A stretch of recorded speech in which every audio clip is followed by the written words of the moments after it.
Bem-vindos ao GoTech. No vídeo de hoje a gente vai falar da versão iOS 17.5 Beta 1. Finalmente saiu o novo beta do iOS 17.5 que nós estávamos aguardando. Nós tínhamos feito algumas previsões do que poderia vir e finalmente saiu. A gente vai poder começar a destrinchar o que a Apple vai fazer com essa atualização incremental. Eu preciso explicar para vocês que assim, as atualizações que tem o iOS, o número, o ponto, e aí o 5, 6, elas são atualizações incrementais. Era algo que poderia ter sido entregue lá no começo da versão e só foi entregue no decorrer do ano.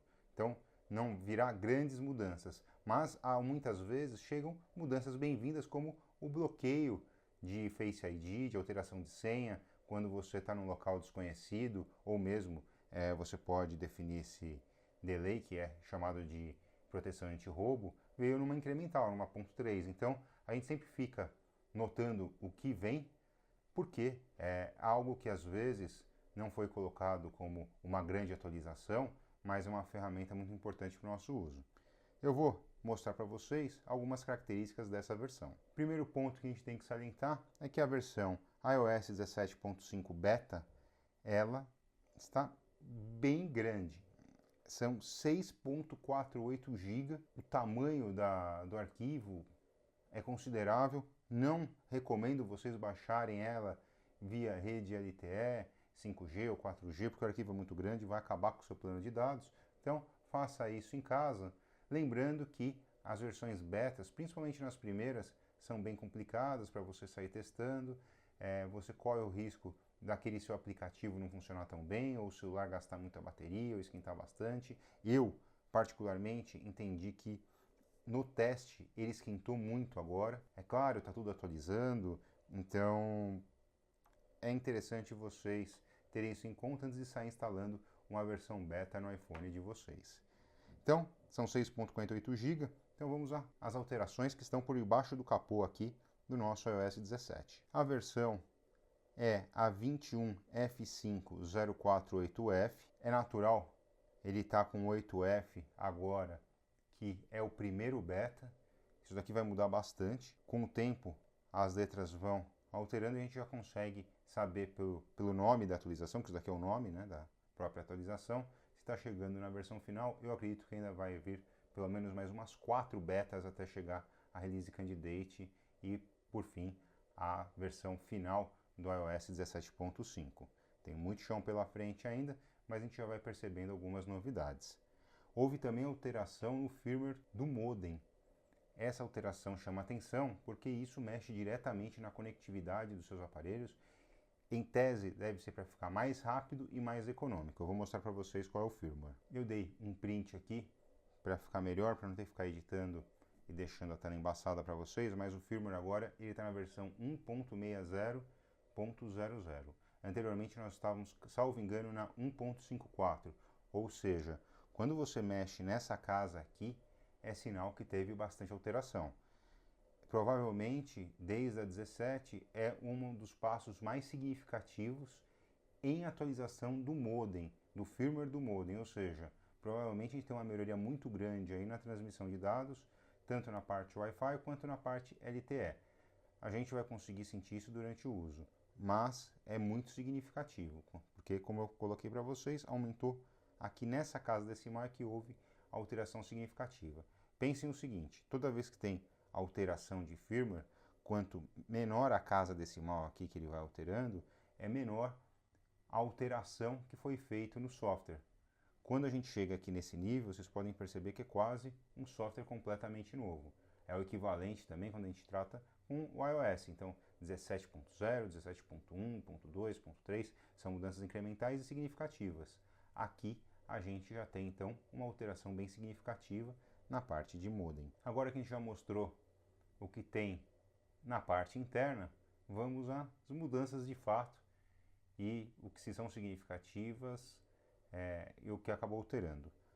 Mais uma vez a Apple trabalha na alteração no seu iOS 17.4, no seu iOS 17.5 Beta 1 com o aplicativo Podcast. Eles têm mexido bastante nisso, eu acho bem interessante, eu gosto de utilizar o aplicativo, gostei muito da alteração que tem a transcrição, que veio na 17.4, e vamos ver se eles mantiveram isso. Então, aqui a gente já tem os dois novos widgets do aplicativo podcast da Apple. Ocorreu alteração significativa nele, eu vou mostrar para vocês. Eu vou entrar aqui, ó, nesse podcast, que é um podcast americano, Apple News Today.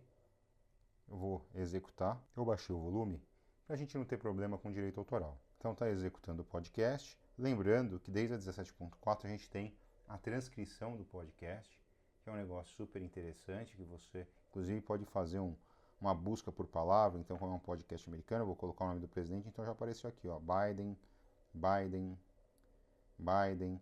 E aí você pode ir diretamente, às vezes, para o assunto que você quer escutar no podcast. Vou fechar aqui, dar um OK.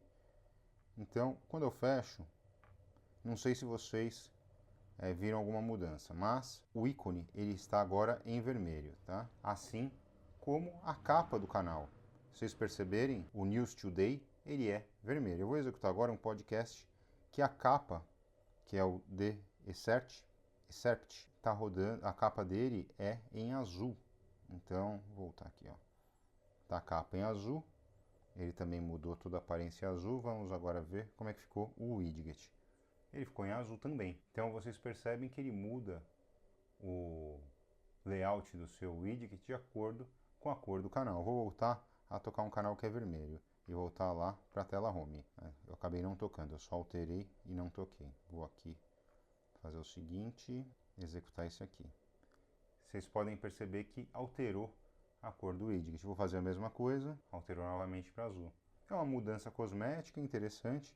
Eu gosto muito do aplicativo podcast. Agora vamos fazer um outro teste interessante, que é o seguinte. Vamos ver se a transcrição do podcast já está para português. Porque ele não é que você, quando você está fazendo podcast, né, que é o caso do podcast do Mac Magazine, você envia a transcrição e vai aparecer lá tudo aquilo que é falado no podcast. Não. A Apple tem lá os seus servidores com inteligência artificial, ele vai reconhecer a voz e vai criar o texto para você acompanhar enquanto está acompanhando o podcast, escutando ele. O botão aqui de transcrição, vocês podem perceber, ele continua desmarcado, eu não consigo fazer que nem nos podcasts em inglês. Infelizmente, então, na 17.5 ainda não chegou esse recurso para a língua portuguesa. Vou fechar aqui e agora eu vou tomar um cuidado, que é uma dica de um dos nossos seguidores, de não deixar o podcast rodando, porque quando a gente vai fazer o teste de desempenho, pode dar uma diferença. Então a gente vai tentar sempre fazer na condição ideal, idêntica, um teste e o outro para a gente poder avaliar o desempenho do iOS 17.5 Beta 1 com a versão final do iOS 17.4, que veio com a 17.4.1. E agora, como vocês sabem, finalmente é possível que, para aqueles que estão na comunidade europeia, baixar os aplicativos diretamente do site do desenvolvedor. Então, as pessoas não precisam lá necessariamente mais utilizar o app da App Store para conseguir adquirir um aplicativo, para poder baixar um arquivo. Já no 17.5, para aqueles que estão na comunidade europeia, que tem o seu ID na comunidade europeia e estejam também localizados com seus aparelhos na comunidade europeia, eles vão conseguir baixar aplicativos diretamente dos sites dos desenvolvedores. Com isso, eles conseguem evitar aí de pagar uma comissão absurda para a Apple. Mas não dá para se contentar no começo, porque a Apple é muito restritiva. As regras impostas pela Apple ainda são bem restritivas. Os sites têm que ter, acho que, mais de 1 milhão de downloads na App Store para conseguir ter lá a chave de criptografia que permite instalar. Também vai ser cobrado um valor para cada download que a pessoa fizer, se for um aplicativo gratuito até. Então, a Apple respondeu a essa exigência da comunidade europeia, mas na sua maneira protecionista. Eu, particularmente, me sinto muito seguro em baixar os aplicativos dentro da App Store, porque eu sei que existe um controle mais rígido daquilo que é colocado lá. Eu sei que esses aplicativos não vão trazer vírus, que também não vão conseguir ter acesso àquilo que eu não quero permitir a eles. Então, eu ainda, quando essa medida provavelmente vai acabar de atingir o mundo inteiro, e a Apple está tentando só conter na Europa, mas, assim como o USB-C, a Apple não conseguiu evitar que uma determinação da Comunidade Europeia não se espalhasse no seu negócio para o mundo. Quando vier para cá, eu acho que ainda vou continuar instalando tudo pela App Store. E digo mais, as assinaturas que eu faço, por exemplo, de alguns softwares, eu comparo o preço se na App Store é diferente do site do desenvolvedor. Se for o mesmo preço, eu prefiro fazer pela App Store, que é muito mais fácil eu cancelar. Quando eu clico em cancelar aqui, eu tenho certeza que o serviço vai ser cancelado.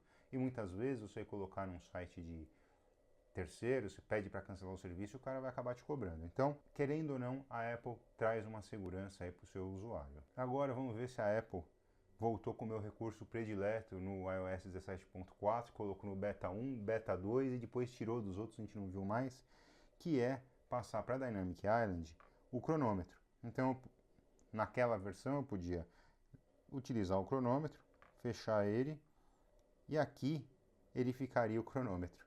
Pelo jeito, a Apple mais uma vez tirou o recurso e lá no final do 17.4 Beta 2 e não trouxe mais. Eu continuo sem aqui o cronômetro, eu vou voltar aqui para vocês verem que ele continua ativado, ó, e eu não tenho o controle. Eu achava interessante que eu podia parar, zerar, sem precisar acessar o aplicativo de cronômetro, mas pelo jeito a Apple continua trabalhando nisso. Eu vou zerar ele aqui e, inclusive, fechar o aplicativo para quando a gente rodar o nosso Bitmark não atrapalhar o uso. Essa versão também trouxe bugs na parte de bateria. Então, vocês podem perceber que está até visível. Eu tenho aqui saúde da bateria normal, ó. Tem aqui a capacidade, o número de ciclos que foi carregado e o que era para ser a parte de carregamento otimizado, ele colocou aqui o nome do programa, a linha do código fonte que deve ter, o Charging Title, Short Optimized, ou seja, carregamento otimizado. Aqui eu limito ele a 80%, ele está em inglês e ainda com a menção ao programa, que está aqui, ó, learn o underline more underline link, ou o charging off, que é desligar o carregamento otimizado. Então, esse é o preço quando você utiliza versões Beta 1 nos seus dispositivos. Ele está realmente assim cru. E aí você tem que tomar um certo cuidado. Não consegui fazer o teste ainda, liguei ele na tomada para poder fazer o download, então não fiz o teste de bateria para sentir como é que está o desenvolvimento. O que eu percebi, tá? Na instalação dele, inclusive aqui nesse teste, ele está bem quente. Isso chama atenção, porque das outras vezes não esquentava tanto, mas a gente vai também fazer um vídeo para vocês do que vocês têm que fazer imediatamente após atualizarem o sistema operacional de vocês. Então, se vocês estão assistindo o vídeo até aqui, já se inscrevam no canal, ativa o sininho, e aí e principalmente curtam também, que é muito importante, mas aí você vai saber o que você tem que fazer logo após instalar uma atualização do sistema operacional. Vai ser o vídeo de amanhã, então fiquem ligados que aí vocês não acabam perdendo essas dicas super importantes. E se vocês não nos conhecem, nós somos o GoTech, um canal que tenta facilitar a tecnologia para você utilizar ela de modo mais fácil, tanto na sua vida pessoal, no profissional, nos seus estudos, e eu espero que vocês sempre utilizem bastante nossas dicas. Vamos voltar aqui para o nosso iOS 17.5 Beta 1. Agora a gente vai fazer o teste que vocês já conhecem, a gente faz em todo o sistema operacional que nós acabamos baixando. Vocês sabem que o processador do iPhone 15 Pro Max é o ARM de 3.77 GHz. Vou rodar aqui o Bitmark e a gente tem um histórico de a cada atualização de versão. E aí o que é interessante é o seguinte, a gente consegue comparar, como é o mesmo equipamento, se o desempenho foi aumentado na nova versão ou se eles reduziram o desempenho. Assim também com o teste a gente acaba fazendo os vídeos também no dia a dia para sentir se o consumo de bateria está ok, se não. Então hoje provavelmente eu vou carregar ele normalmente, né? Como se eu fosse utilizar, e aí quando eu tirar da tomada amanhã, a ideia é ficar até às 11h55 da noite testando ele sem recarregá-lo, a não ser que ele zere. Se ele zerar, a não ser que ele zere, e aí vocês vão poder constatar se a bateria está rendendo mais ou menos. Esse não é um teste científico, mas é um teste de uso, que é como vocês também utilizam. Então, É muito difícil também fazer testes de bateria, porque cada um tem um jeito. Algumas pessoas vão utilizar mais o WhatsApp, outras vão utilizar mais o YouTube, outras vão utilizar mais o Waze. Cada uso é de um jeito, mas eu tenho um padrão de uso, então eu acredito que esse feedback que eu posso dar para vocês possa ser útil. Eu vou adiantar aqui o teste e assim que a gente tiver um resultado final, eu mostro para vocês. Então, ele acabou de fazer o teste, eu sinto ele quente. Geralmente não acontece isso, que eu não me lembro de em algum vídeo ter comentado, sentir que essa temperatura aumentou na realização do teste. Acho interessante passar esse feedback para vocês antes de vocês saírem instalando. Então, no single core, no Geekbench deu 2.881 pontos e no multicore 7.009 pontos. A gente vai fazer o seguinte, vai comparar com o resultado do 7.4.1 e vocês podem perceber que caiu. Então, caiu bastante, tá? Nós tínhamos 2.901 em single core e caiu para 2.801, caiu 1%. Mais interessante que é o seguinte, se você comparar com a versão anterior, no 7.4.0, 17.4.0, ela estava com 2.850. Então, dá para perceber que está na média, mas os ganhos que nós tivemos com a versão 7.4.1 desempenho, a gente perdeu 1%. E também perdemos em multicore. Nós temos 7.009 agora, na versão 7.4, na versão 17.4.1, nós temos 7.138. Aqui houve uma queda aqui quase de 1,5%, mas também, como nós colocamos, se a gente comparar com a 17.4, a gente percebe que subiu o desempenho. Mas, no geral, batendo o olho aqui, a gente percebe que essa versão está na média, mas caiu o desempenho, o que nunca é bom. Agora a gente vai mostrar para vocês aí qual que é a previsão de lançamento da 17.5 Beta 2, com base na nossa experiência e dos vídeos que a gente tem colocado no canal para vocês. Então nós acreditamos, como saiu agora, acabou de sair no dia 2 de abril, essa versão da 17.5 Beta 1, a gente acredita que deve ser lançada a Beta 2 lá para o dia 16 de abril, entre 16 e 17 de abril.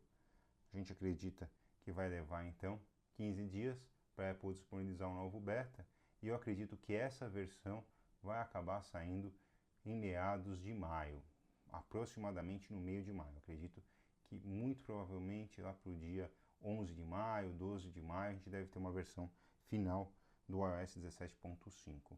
Eu espero que vocês tenham gostado do vídeo. Só vou fazer aqui um alerta, se essa é a sua principal ferramenta, não atualizem o Beta 1, porque pode ser que aquele aplicativo que você usa que é diferente, um banco que você acesse, ele deixe de funcionar e você vai ter que voltar atrás na versão beta. E é um pouquinho chato e trabalhoso conseguir voltar na versão. Então, tomem cuidado se vocês forem instalar o Beta 1. E voltando, peço que vocês se inscrevam no canal, compartilhem o vídeo e até a próxima!